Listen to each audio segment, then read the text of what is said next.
What we do to the planet, we do to ourselves.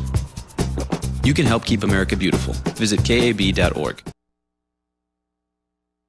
Creative Signs, we make large and small property and business signs, full-color, digitally printed banners, as well as vinyl lettered ones for celebrating special events.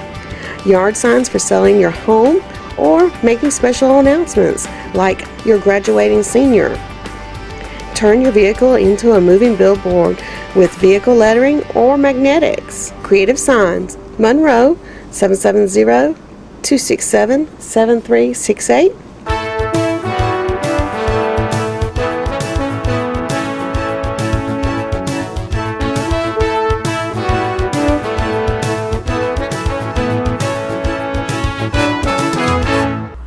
Hi folks, this is Cindy Little. I'm the Fish Executive Director, and it's that time of year again. Our children are fixing to be out of school, and they get out in Walton County on May 18th. So that means Fish for Kids Summer Feeding Program will start on Monday, May 21st. We start feeding at 9 o'clock. We start taking up and start preparing the sack lunches and everything. So if you have some time this summer and you'd like to come and be a part of a great one of the greatest things that I think goes on in Walton County that the community is so supportive of, which is to help these most at-risk children. These are the children that get free lunches during the summer. These are children that we've been working with. This is our 7th year. And our main goal in this is to make sure that they are fed through the summer, a healthy, nutritious meal, that they are checked on each day, Monday through Friday, that we make sure they're doing okay, and we also get to see if their families are in need, and we're able to refer them to the Fish Ministry Office for food or other things they might need. This year, we will be closed on Monday, May 28th for Memorial Day. Excuse me, and also on Wednesday, July 4th. So we will not be feeding the children on those 2 dates. Our last day to feed will be August 3rd. So from May 21st to August 3rd, you've got a great opportunity to come and help feed these children. One of the things is that if you're wanting to help deliver, then you'll need to call Tammy Mura. Her number is 770-616-6413. And let Tammy know that you would like to help drive and you know, engage with these children and help give them that sack lunch and also give them some encouragement. We also need help in the afternoons to prep and get ready for the next day, because when you're slicing meat for 1,800 sandwiches, it takes a little while. So we'd love to have you. Usually we get through by about 2 or 3 o'clock. So you just designate the time that you'd like to be here, because your time is precious to us, and we understand during the summer when you're with your children and how important that is to you. And just know, for you to share your time with these children who no one really gives much time to is just very dear. We are very blessed right now that we have received a grant from the Walton County Healthcare Foundation in the amount of $25,000 to help with the Fish for Kids program, and we have also put in a grant to the Walton Electric Trust. And as usual, the community is doing an incredible job. Right now we are about $40,000 shy of where we need to be to finish the program, and to also put us already into the Backpack Buddies program that we've got 1 more week of. The Backpack Buddies program, as some of you may not know, is our weekend feeding program for our children that do not get food for the weekends. These are children that are handpicked by the teacher. Currently we've been feeding over 850 kids. That's about almost half of what we'll feed for the summer. They also get food during the school year for their weekends. We're trying to make it a seamless summer for the children. They will receive a hygiene kit about mid-June. As you know, food stamps, you cannot purchase that. So the children need soap and shampoo and toothbrush and toothpaste and deodorant, and so we will be providing that. And then right before school starts in August, they will be getting their school supplies this year. We've had a lot of great churches that are making the hygiene kits and giving them to us. They put them in the little gallon-sized bags, and they put shampoo, toothbrush, toothpaste, and soap and deodorant.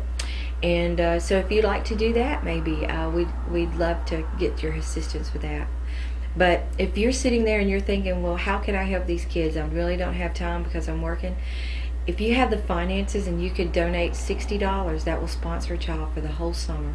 That gives the child 55 sack lunches, a hygiene kit, and their school supplies. I can't think of a better investment for $60 than to help these sweet children and to let them know that people care. And as Christians, we do want to share the gift of salvation, but the Bible tells us that unless you show that you care, you're not able to share that. So we're wanting to care, and we want to share the love of Christ with these children, and we're thankful for the opportunity to do that through a sack lunch. So if you want to come on board with us this summer, we look forward to seeing you. Show up at 9 o'clock Monday through Friday, just not on Memorial Day and not on the 4th of July. And we'll be glad to see you. So thanks for the community support. And also, on another note, the Fish Farmers Market will be this year. It's sponsored by the Walton Wellness. And people that come into the ministry and make appointments that are in need will get vouchers to come and get fresh vegetables from the garden that is being worked by the inmates over at the jail. And we've also got other farmers that are going to give us a discount rate so that we can buy fresh vegetables. Our goal is for a happier and healthier Walton County, and we're going to start with our children.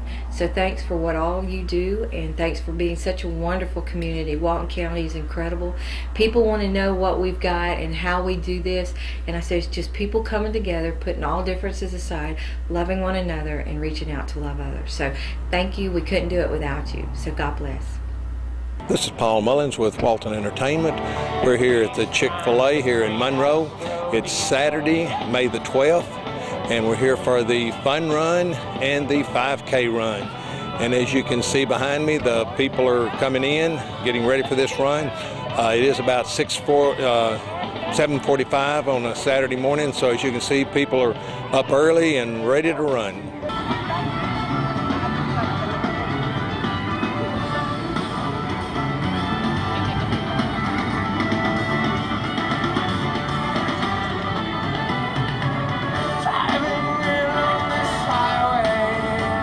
Some people just go out all the way and dress for this fun run in their cow outfits.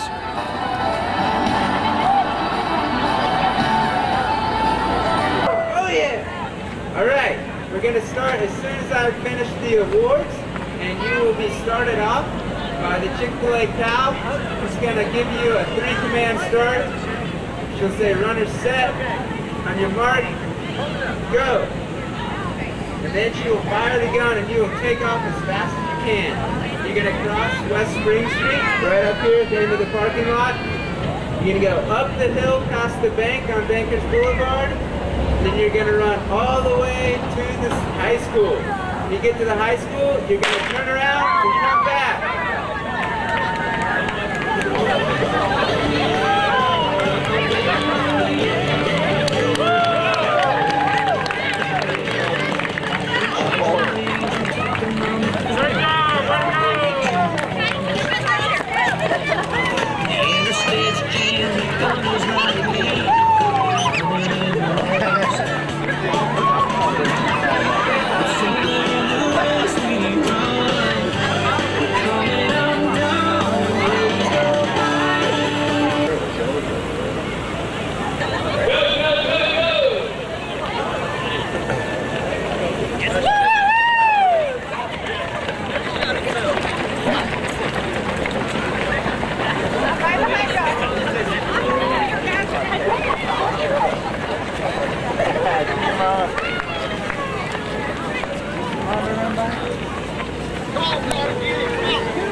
Good morning. You are coming live from downtown Monroe, beautiful Monroe. And with this is the Monroe Gardens Club's annual plant sale. And we have everything from alpaca poop to poppies. Okay. And we are, we're lucky this year that we've had 5 new members, so if you're interested in a garden club, just call 770-266-7009. We have a wide assortment today, everything from ginger lilies to rosemary and crepe myrtles, even pecan trees. So if you are interested in flowers, just give us a call.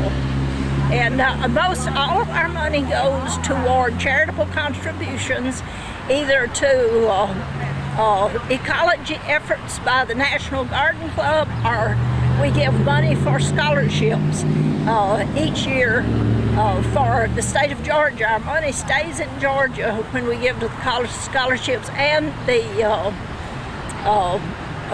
ecology efforts. So it's always a good cause, and pass along plants are our history.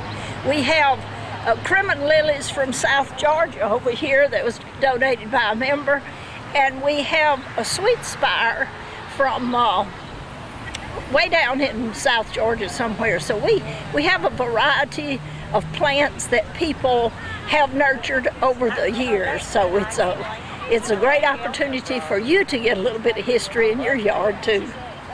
I'm an archaeologist, and just like a lot of times at school, you got teachers and stuff that do different kinds of things.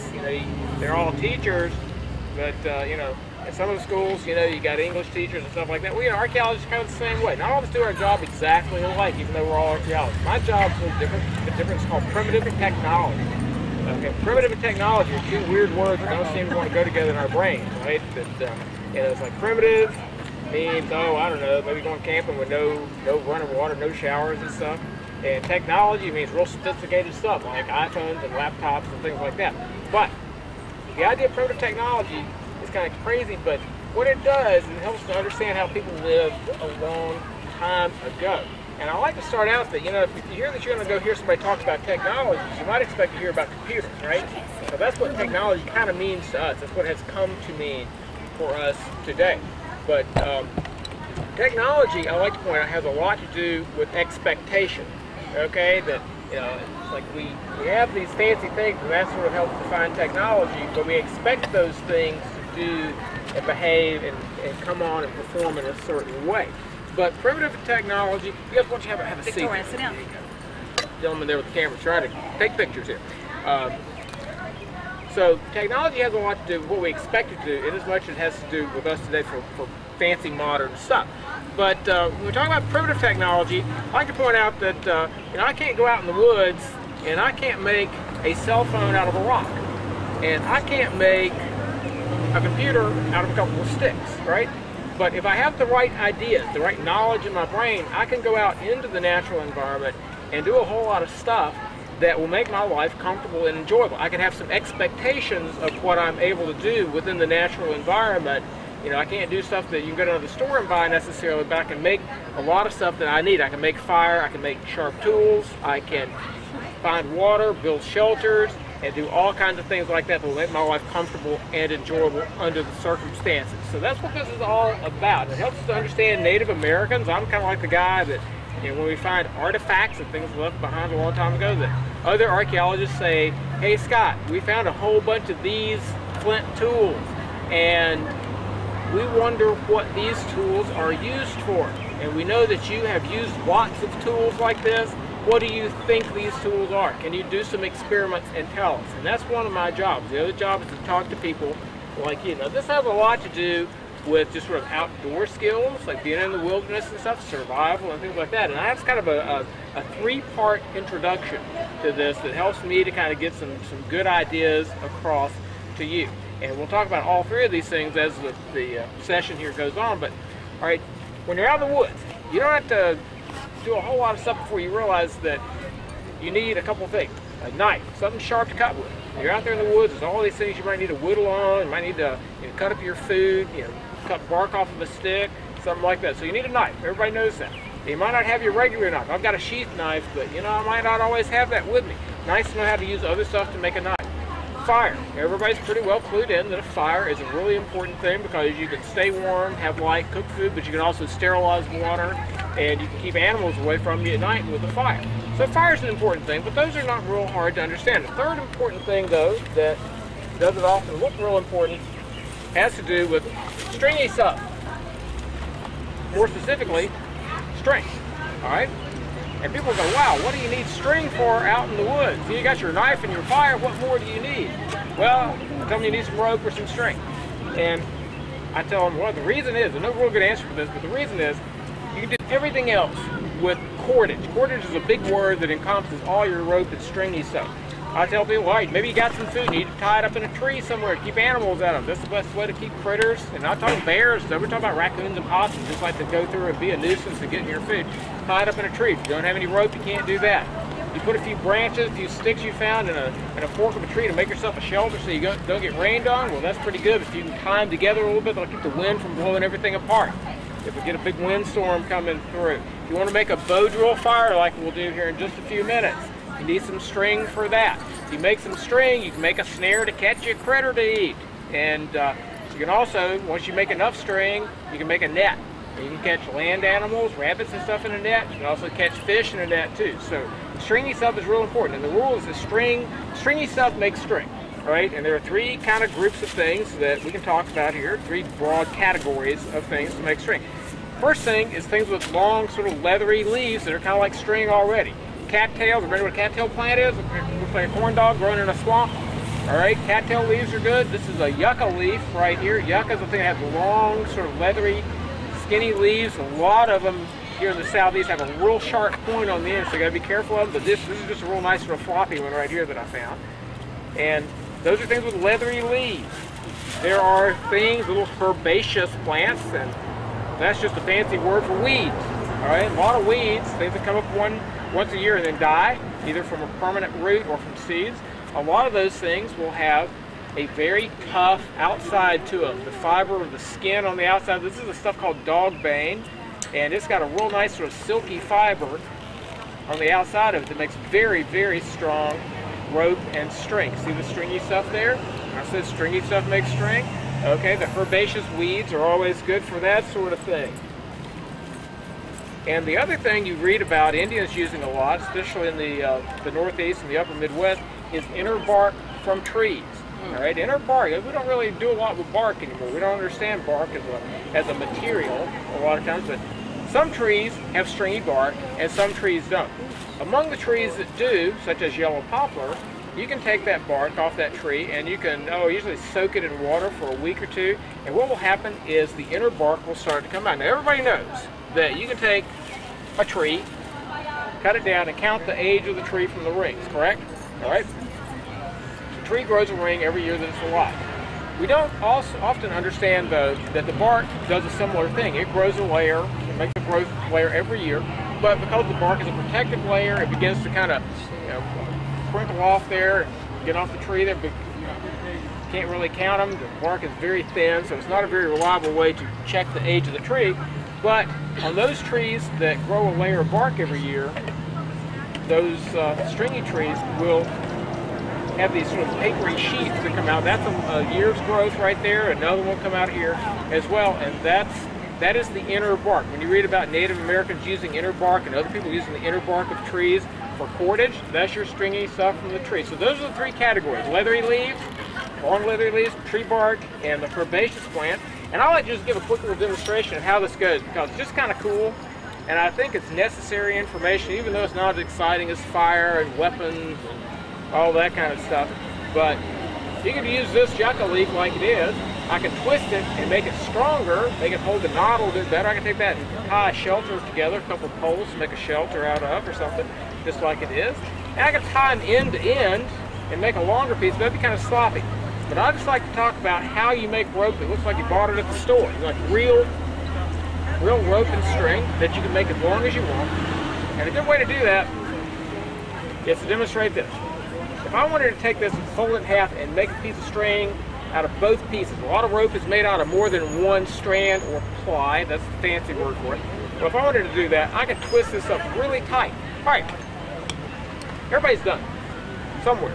Pick up a piece of string or ribbon or something, and you twist it up tight as you can get it, just to see how tight you can get it. If it doesn't break, I have to keep pulling on it, because what's going to happen if I keep twisting it tight and I don't keep pulling it tight out? What's going to happen to it? What's it going to want to do? Anybody got any idea? Like thinner.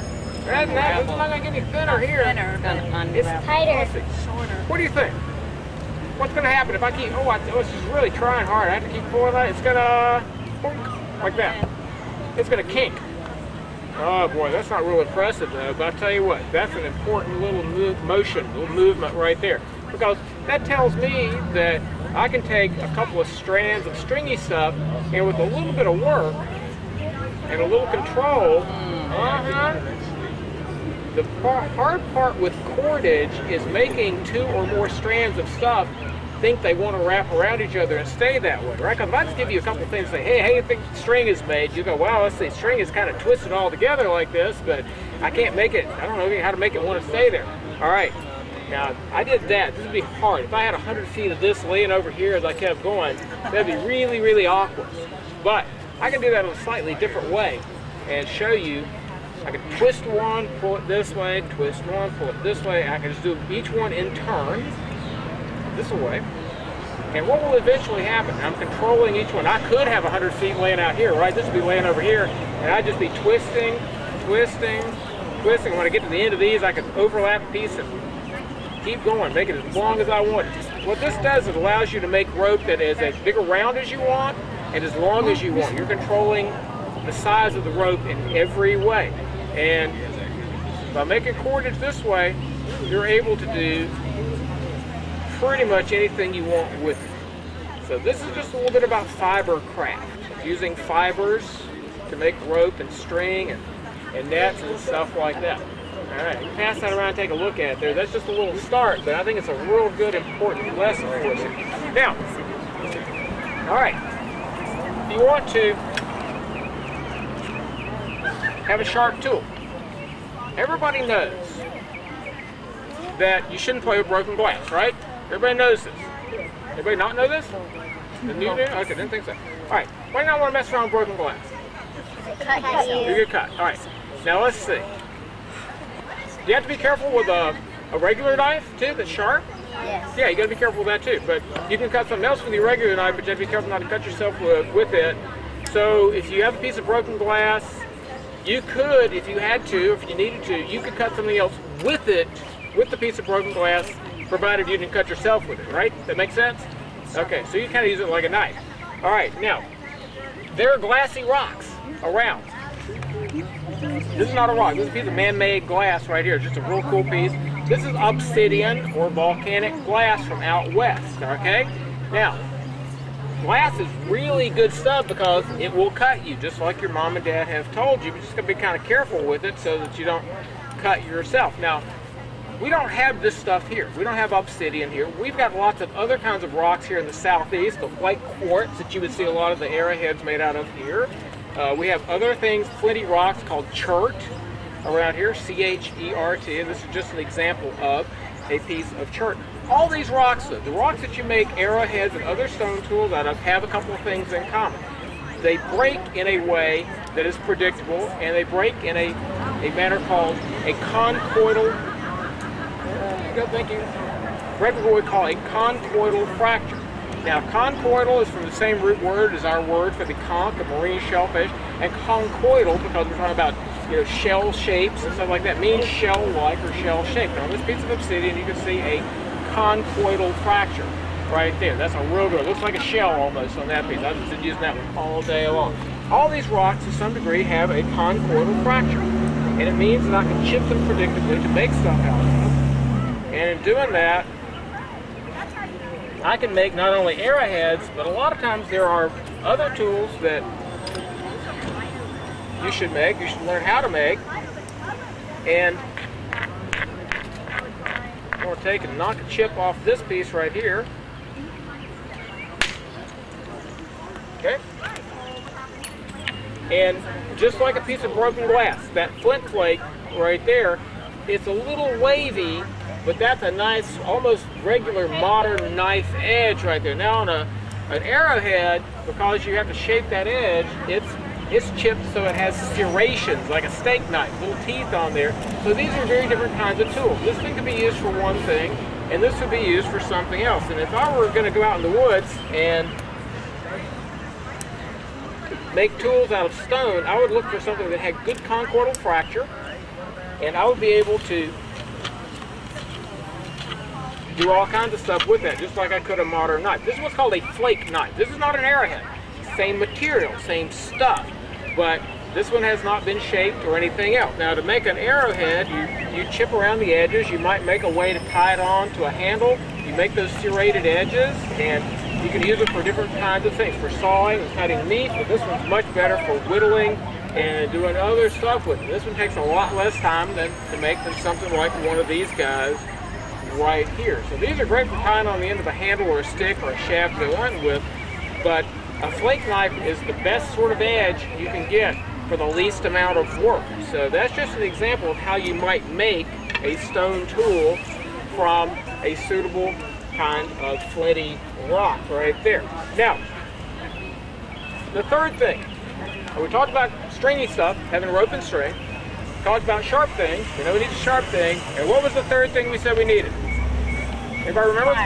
Fire. Okay, now fire. Fire's real cool. I like fire, talking about it, everything else. So we're going to talk about fire here for just a minute. Now, people sometimes see me chipping arrowheads, and they go, "Hey, that guy's trying to make fire with those two rocks." But you know, it is virtually impossible to get big enough sparks from two rocks to make a fire with. People say, "What's your favorite way of making fire?" I go, "This right here." Hey, Favorite, yeah. by far the easiest. Yeah, the easiest, yeah. But okay, to make a fire though, most people in the past did not use two rocks to make fire. Now, I'll kind of digress here just a little bit. Once people discovered metal, and we discovered iron, and by using a little bit of burnt bone, borax, and some other stuff, we could actually hammer a little bit of that carbon, the calcium carbonate from the bone and stuff, into that iron to create steel. We found that you could take and make really big sparks. Okay, that's called flint and steel, but you know, once you get into this stuff, we're not talking about Stone Age people, we're talking about folks who got metal, right? So that's a more modern kind of thing. So flint and steel fire is real cool. It's a good frontier technique for fire making. But back in the past, a long time ago, people didn't use two rocks. More often than not, they used two, what? Sticks. All right, everybody's heard that, right? Make fire with two sticks. All right, I'll tell you what, if you're like me, when you heard that, you went out in the yard and you got two sticks, what'd you do with them? Everybody do that? Everybody tried that before? Yeah. What happens when you do that? Get tired. Get tired. Nothing. Yeah, there's not a real good answer to that. Get tired and nothing are real good. All right, but if you rub real hard, your sticks kind of get warm, right? Yeah. Everybody do this. Put your hands together and rub. Rub hard like you mean it. All right, what happens to your hands? That's an example of friction. Okay, good. Now, all right, you do that though, and just kind of like you're doing this right here. When you're doing this, you're not afraid you're going to burst into flames and go screaming and hollering through the woods, right? Because we're made out of meat and blood and bones and things that don't burn so well, so we're not going to catch on fire. All right, well, you're not much closer to making fire when you're doing this with two sticks either. But you're wasting your energy, but they do get warm. So friction creates heat. Am I correct? Yeah. That's pretty good. I think that's fair to say. All right, make a fire this way. You put one stick on the other one, and you concentrate. You're wasting this energy, but if we concentrate it all in a smaller place, on the end of one stick, or on the inside of a hole, on the other piece of wood, we actually are able to make a fire this way. We will here in just a minute.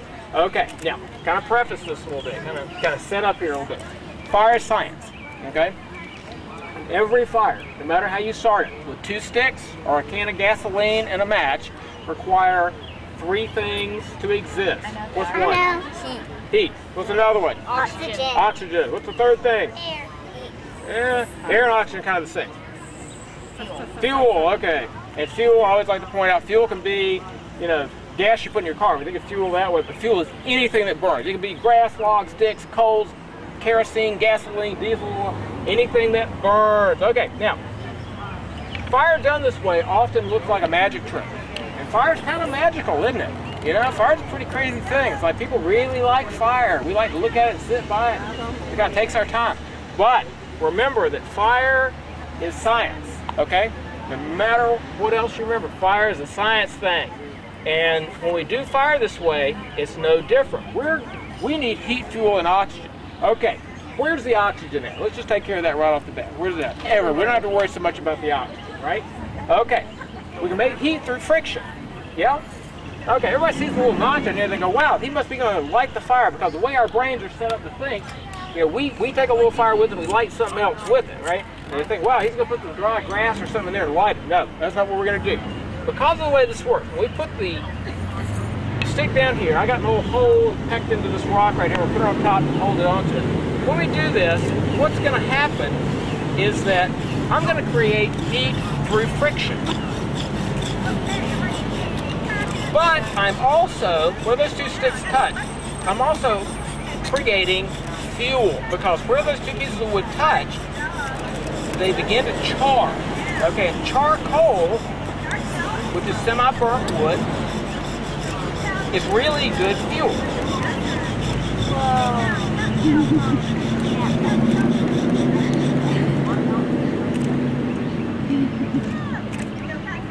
Let me do a little bit. Make sure I got it. There we go. All right. And what happens with these two pieces of wood is the end starts to char, the inside of the hole begins to char, and like charcoal out of a campfire is softer than the wood that it started out as. You can crumble it up with your fingers. Charcoal is really soft, and it will grind these two sticks up. This spindle gets shorter every fire I make, a little bit at a time, not much. Can't hardly tell. And the hole gets deeper and deeper because you're actually grinding up a little bit from both pieces of wood. Now, as you do that, that dust from the two pieces will fall into the notch right there and create a little tiny bit of fire. Now, because the fuel is charcoal powder from the two pieces of wood, it's not going to burst into a great big flame by itself. But that's our little starting fire right there. Okay? I got some tinder here.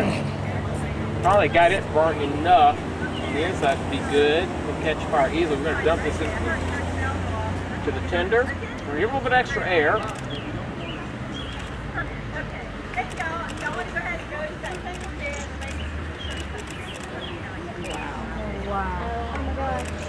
That's awesome. Yeah, it's pretty cool. And then, of course, if you take one of those things away from your fire, what happens to it? All right, what did I take away from it? Oxygen. All right, see there? It's still science, even when you do it with two sticks, isn't it? All right. Now, a little something else here. We're going to talk about a few weapons here. Okay.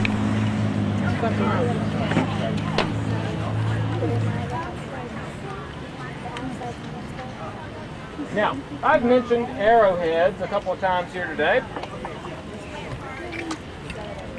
And I think it's time for a little clarification. For something to be an arrowhead, it needs to be attached to the end of an arrow. Okay? This here is an arrow. This here is an arrowhead. Okay, so that's really an arrowhead. Now, if it's a great big thing, you might say, well, that's probably on the end of a great big spear. So that's a spear point. Well, a lot of the things we find in this part of the country are kind of medium sized. Now, I made all of these, but you know, Indians around here made these in all kinds of sizes and shapes, but we find these things in a bunch of different sizes. And the ones that are in between sizes, it's not so easy to say, well, that is an arrowhead or that is a spear point. Well, archaeologists have a name that's kind of correct for all of these. These are all an end of something, either an arrow or another thing that you're going to project with your bow, your hands, or another weapon, something that you want to eat or something that wants to eat you in some cases. And the name for all these things, therefore, so that you're correct, if not always very specific, is projectile point. That way you're always right, no matter what. Projectile point knife is another way they said, because these were often used as knife, but projectile point is a good all-purpose name for these sorts of things. Now, the reason we need something besides arrowhead is because here in this part of the country, most of these things were not on the ends of arrows, but they were on the ends of big, long, arrow-like spears like this. These spears were often equipped with removable, short wooden foreshafts right there, so because these were also used as knives. Hard to use a 6-foot long knife, isn't it? You know, take it out, do something with it, cut something up, stick it in, and go hunting with it. If you throw it and break it, you can pull it out and replace it then too. But these big spears, arrow-like spears, were not used with a bow. They weren't used with your bare hands or thrown like that. They were used with another device, another weapon called a spear thrower or an atlatl. Okay, a little quick arithmetic here. We'll kind of get the culture mixed up with our math just a minute here, because Indians have been, Native Americans were here for about at least 12,000 years, okay? Now, a little quick information here. The bow was invented about 2,000 years ago. So how long of a time period were people here before the bow and arrow was invented? 10,000 years. A long time to be without your bow and arrow, isn't it? All right. Well, for that time period, during that big long period of time, every Indian in America used some sort of version of the spear thrower. It's also called an atlatl. Everybody say atlatl. Atlatl. Okay. If you come here, 5 or 10,000 years ago looking for Indians using bows and arrows, it'd be a little bit like coming here 200 years ago watching for George Washington driving a car. You'd be looking for the wrong thing at the wrong time. So, every Indian in America used the spear thrower or atlatl for a long time. The way it works, I'm just going to go through the motions before I throw the spear. Joe's down there waiting on me to throw so he can do the fetch and retrieve for us here. The hook on the end of the thrower. So, stick about as long as your arm. So the hook fits into a hole in the end of the spear, so that when you throw it and let go of it like that. And that makes it go really far. Now, the atlatl itself is a stick about as long as your arm. So when I use this thing, my arm is about twice as long as my natural arm would be. Now this is what we call an exponential increase in power. Because if I had my arm twice as long, if I was just sitting around thinking, I might say, hey, I should be able to throw a spear, how many times further? Twice as far. But that exponential increase means that you can throw something about 20 times further and harder than you can with your bare hand. I'm going to give a live fire demo here. I'm going to step over here so I can get a clear shot out there where Joe's standing. Joe's an ex-Marine, he's a tough dude, so he can handle this pretty well. He's not afraid of a few projectile weaponry things. Alright, there's all the cars are gone. Get a clear shot out there. I'm going to cut down. Here, hold that.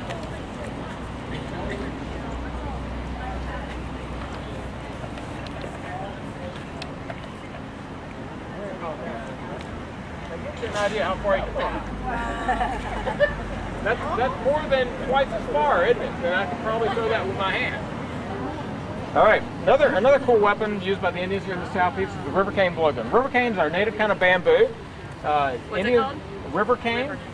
And Indians here use this for thousands of years, much like people in Asia have used bamboo for thousands of years as well. They made arrows, all kinds of shafts, blowguns. They built their houses out of it. They made baskets out of it.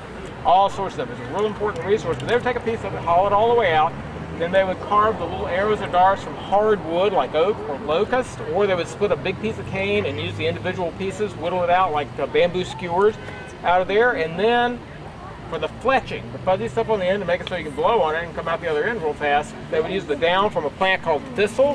Thistle is a thorny little plant that has sort of upright paintbrush-shaped flowers. There's several kinds blooming on the side of the road right now. Those paintbrush-shaped flowers ripen because these things are in the composite family related to dandelions and daisies.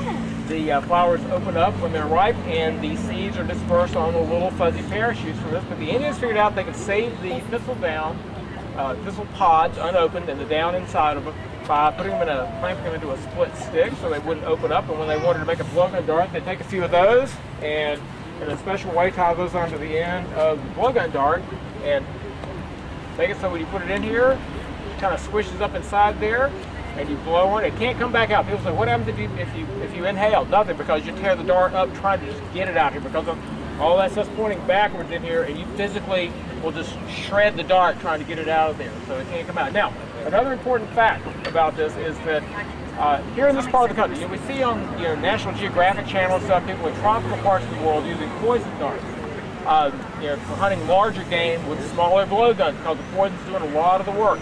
Here in this part of the country, none of our critters, no frogs, no spiders, no grubworm, none of the things that people use in other parts of the world, no tree sap that we have here has the right stuff on it to make a poison dart. So the killing power of this weapon comes purely from how hard you can blow it out the other end.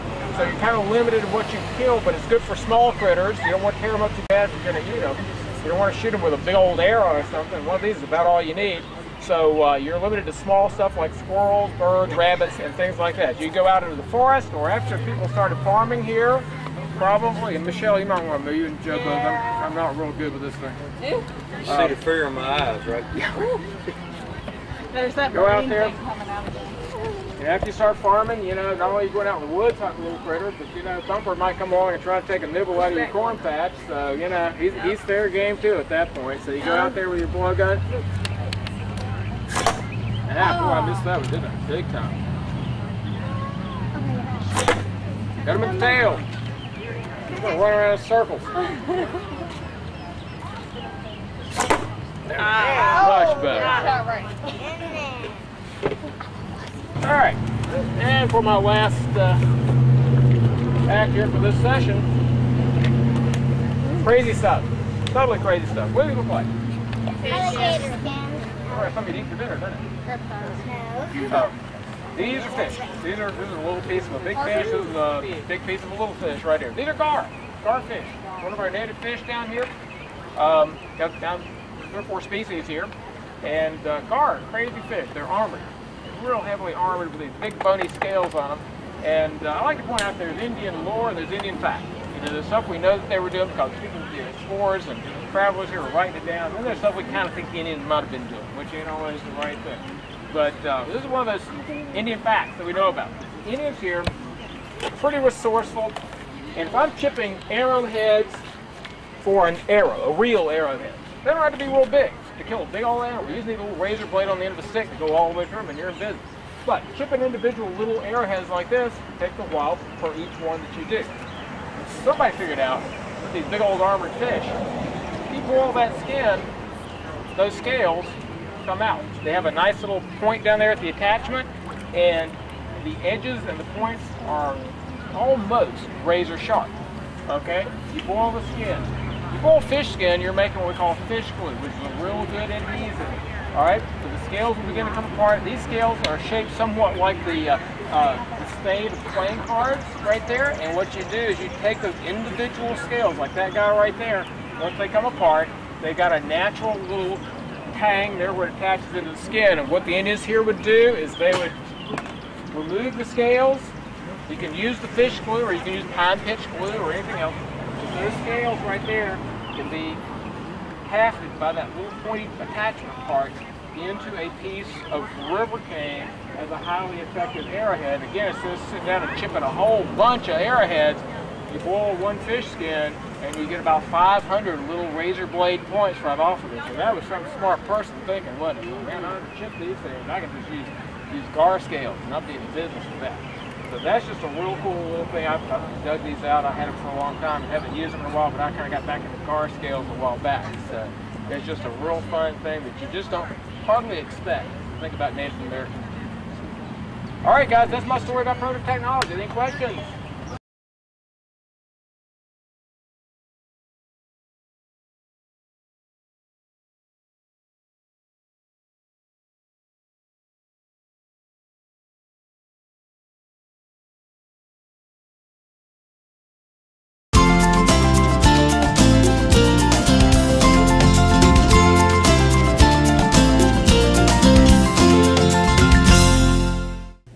Hello, and thank you for joining us today on Walton Wise.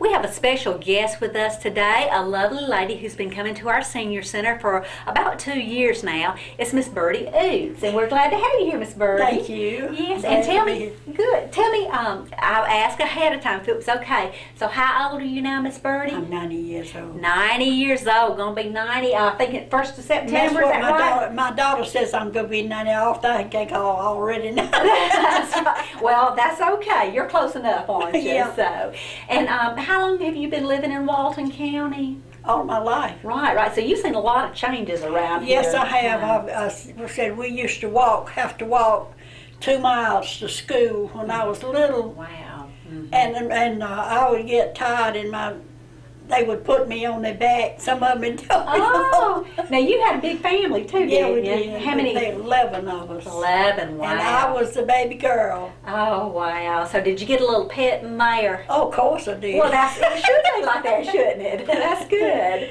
And you had tell me about your mom. You said you had a real good mom. I had a good mother. She went around and she delivered babies. Oh, okay. Wow. And anybody anywhere around that she could walk to, she delivered the babies. Oh my You know, doctors didn't come out. They came out in buggies. Mm-hmm. Oh, wow. And I thought that was the best ride in the world, was to get on the wagon and ride to church on Sunday morning. Right.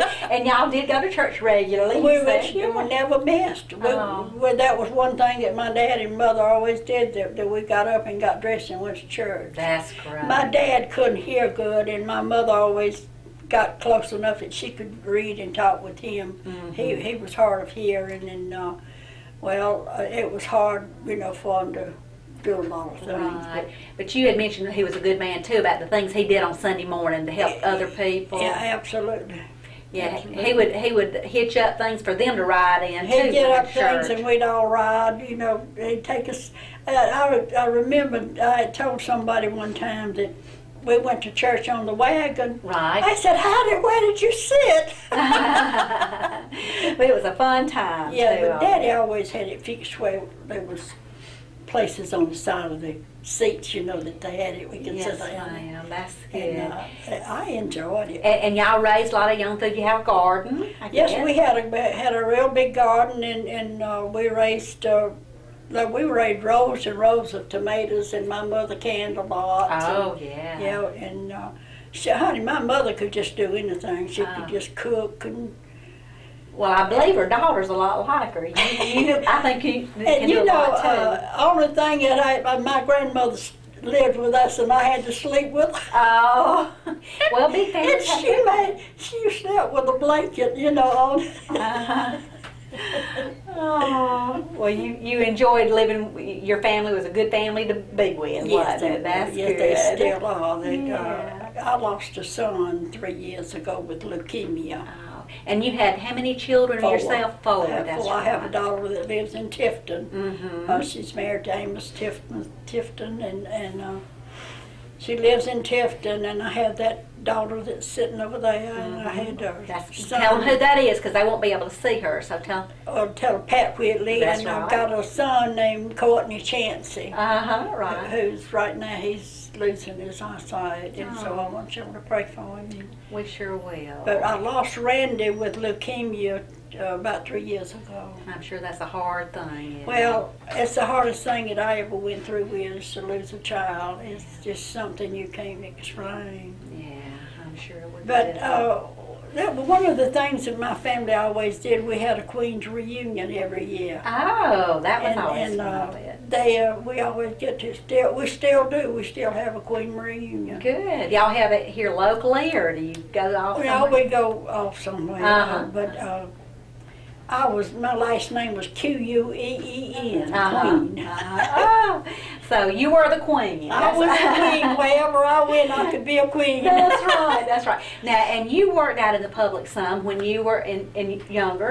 Yeah, I did. I worked. I sold Avon, and I went to work for a store, the place in Logansville that had clothing. Right. I was their cashier for years. Right. Got to meet a lot of people during that time. Yeah, I met people, and I remember lots of times we mailed out stuff everywhere. They would order, and they would ask me to pick out suits and fix it. Oh, yeah. And I just did it. And I just learned to do whatever I had to do. Yeah, you just, all kinds of talents, don't you? That's great. And one of the talents she has, she shared with us, and that is playing the harmonica. She's very musically talented. And now, tell me about how you learned to play the harmonica.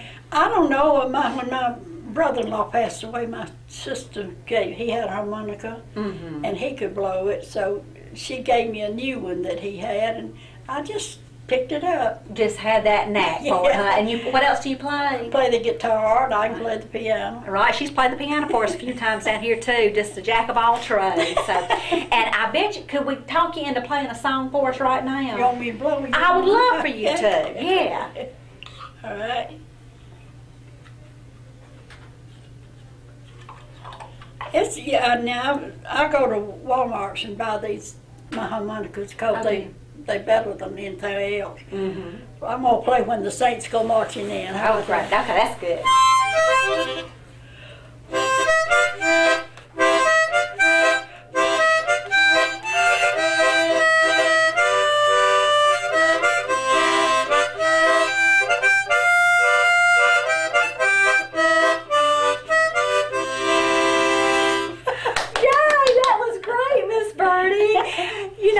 It's just such a pleasure to get to be with all these folks down here, especially people like Miss Birdy and many others that we have. And we just appreciate so much you join us and getting to share a little bit of that fun with us. And if you're 60 or older, we'd love to have you come down here and join us at Walton County Senior Citizens. Thank you for being with us today on Walton Wise, and thank you, Miss Birdy. Thank you for having me. Yes, ma'am.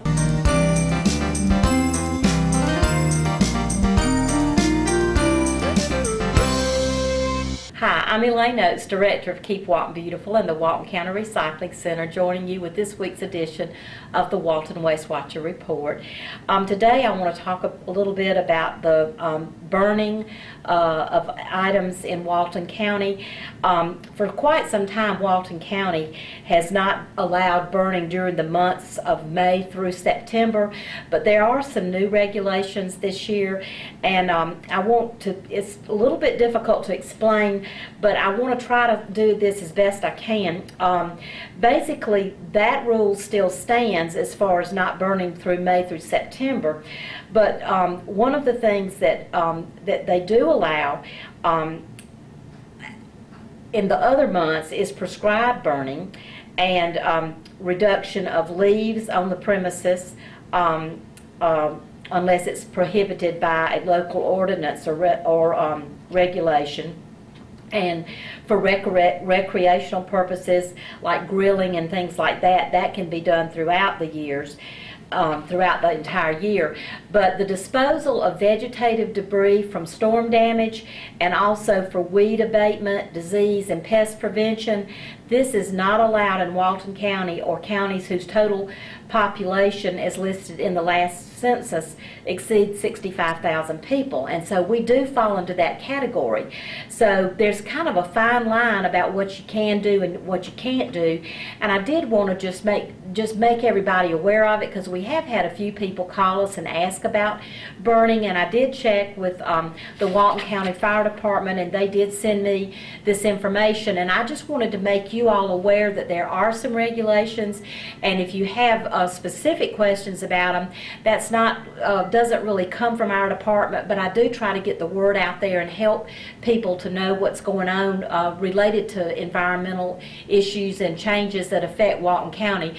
But if you have any questions about it, you can contact the Walton County Fire Department or the Georgia Forestry to help you determine whether or not what you want to do is permitted or not permitted. And I think it's real important that we try to follow these rules. It does make it a little bit difficult because I know a lot of our area is still agricultural, but the bottom line is that we are considered Metro Atlanta now in a lot of ways, and we have certain requirements that it's not our elected officials imposing, it's the state imposing these things on our community. So we just have to make sure we try to find out what the rules are, whatever community we live in, and try to follow those rules, because they are there for a reason.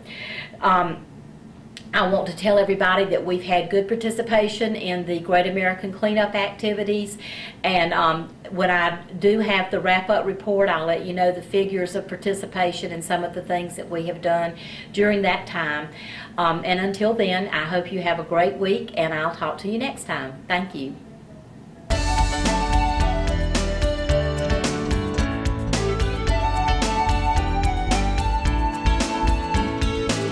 Hey, thanks for tuning in today. We're going to show you more of the dogs and cats that are available here at Walton County Animal Control.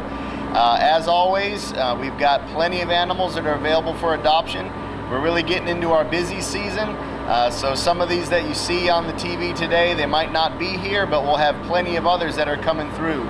We're already getting a lot of puppies and a lot of kittens, so if you're looking to add a new pup or a new cat to your house, now is the time. As always, our adoption fee is only $40, and with that we include the microchip, we include vaccinations, a rabies shot, and then we've also got veterinarians that'll do the spay and neuter for you at a discounted price. So all in all, you get a great animal at a really low cost. No need to go buy a purebred dog or spend money elsewhere. Come on down to the animal shelter, or you can look online at waltonpets.net. You can do window shopping there and see what we have right at this moment that's available for adoption. But now we'll show you some of those that are here at the shelter right now. We got a shepherd mix. She's a female. She's about 3 years old. She's already spayed, and her name is Molly Mae. This is a hound mix. He's already neutered, around about 6 years old. Heartworm negative. His name's Sam. Looking for a good home. This is Bugs, male lab mix. He's neutered and he's a very happy boy. And he'd love to go home with you. He'd make a real good pet. Thank you. Snowflake, she's approximately 5 to 6 months old and very playful. Just a small breed is found in her somewhere. We're really not sure. This is Lady. She's an 8-month-old lab mix. She's a little bit shy right now. She needs a really good, loving home. The lab pointer mix pup, approximately 3 months old, and it is a male. Very playful. This is Granger. He's a 2-year-old male pit mix. He's a little bit hyper, likes to jump, needs a little bit of training. He could really use a good home. Come on. Male pit, very sweet, about 2 years old, not neutered. Looking for a good home. Sit, boy. Good boy. We have a Mastiff mix, male, about 2 years old. He is very playful, very energetic, and he's somebody that can keep up with him.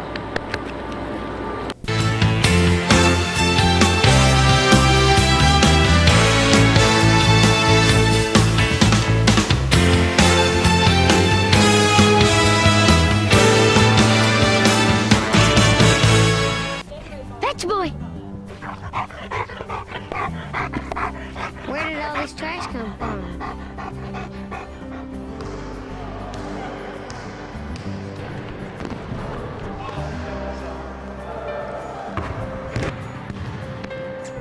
That was a good one. Good game, man.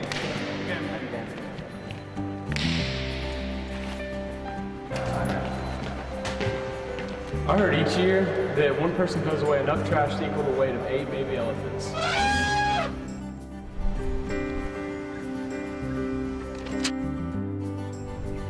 I heard recycling just one Sunday newspaper could nearly save 75,000 trees.